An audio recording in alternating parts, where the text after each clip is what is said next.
अकबर बीरबल हरे घोड़े की कहानी। एक शाम राजा अकबर अपने प्रिय बीरबल के साथ अपने शाही बगीचे की सैर के लिए निकले। वह बगीचा बहुत ही शानदार था। चारों ओर हरियाली ही हरियाली थी और फूलों की भीनी भीनी खुशबू वातावरण को और भी खूबसूरत बना रही थी। ऐसे में राजा को जाने क्या सूझा कि उन्होंने बीरबल से कहा, बीरबल, हमारा मन है कि इस हरे भरे बगीचे में हम हरे घोड़े में बैठकर घूमें। इसलिए मैं तुम्हें आदेश देता हूं कि तुम 7 दिनों के अंदर हमारे लिए एक हरे घोड़े का इंतजाम करो। वहीं अगर तुम इस आदेश को पूरा करने में असफल रहते हो तो तुम कभी भी मुझे अपनी शक्ल न दिखाना। इस बात से राजा व बीरबल दोनों वाकिफ थे कि आज तक दुनिया में हरे रंग का घोड़ा नहीं हुआ है। फिर भी राजा चाहते थे कि बीरबल किसी बात में अपनी हार स्वीकार करें। इसी कारण उन्होंने बीरबल को ऐसा आदेश दिया।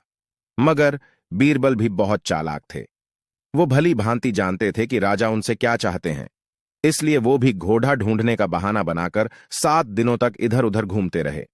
8वें दिन बीरबल दरबार में राजा के सामने पहुंचे और बोले, महाराज, आपकी आज्ञा के अनुसार मैंने आपके लिए हरे घोड़े का इंतजाम कर लिया है, मगर उसके मालिक की 2 शर्तें हैं। राजा ने उत्सुकता से दोनों शर्तों के बारे में पूछा। तब बीरबल ने जवाब दिया, पहली शर्त यह है कि उस हरे घोड़े को लाने के लिए आपको स्वयं जाना होगा। राजा इस शर्त के लिए तैयार हो गए। फिर उन्होंने दूसरी शर्त के बारे में पूछा। तब बीरबल ने कहा, घोड़े के मालिक की दूसरी शर्त यह है कि आपको घोड़ा लेने जाने के लिए सप्ताह के 7 दिन के अलावा कोई और दिन चुनना होगा। यह सुन राजा हैरानी से बीरबल की ओर देखने लगे।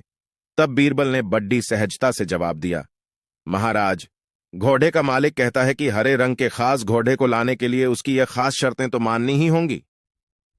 राजा अकबर बीरबल की यह चतुराई भरी बात सुनकर खुश हो गए और मान गए कि बीरबल से उसकी हार मनवाना वाकई में बहुत मुश्किल काम है।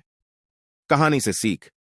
यह कहानी हमें यह सिखाती है कि सही सूझबूझ और समझदारी के साथ नामुमकिन लगने वाले काम को भी आसानी से किया जा सकता है।